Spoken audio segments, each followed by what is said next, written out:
इसकी शर्ट को child size में कन्वर्ट करें दोस्तों। इस तरह से कटिंग कर लें और कटिंग करने के बाद दोस्तों ये अंदर की सिलाई लगा लें, इंटरलॉक करने की ज़रूरत नहीं पड़ेगी।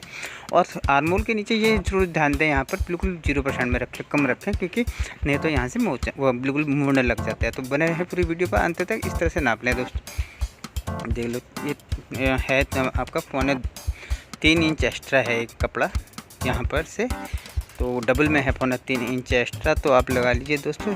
यानी कि हमारा ये 5 इंच 5.5 इंच एक्स्ट्रा है और यहाँ पर 3 इंच 6 इंच एक्स्ट्रा है। इस कपड़े को मैं सिलाई लगा के और इंटरलॉक नहीं करूँगा, मार्जिन अंदर रख दूँगा। तो पूरी वीडियो में बने रहें, आप बहुत अच्छी तरह से सीख जाएंगे। इसको घर में कर सकते हैं अपनी शर्ट की फिटिंग, रेडीमेड हो चाहे दोस्तों वो आपने सिलवा रखी हो, तो आराम से आप उसकी फिटिंग कर सकते हैं। इस तरह से दोस्तों मैंने नाप के दिखा दिया आपको। अब इसको खोलने के बाद हम हल्का से प्रेस कर लेंगे, क्योंकि मुड़ी हुई होती है सर।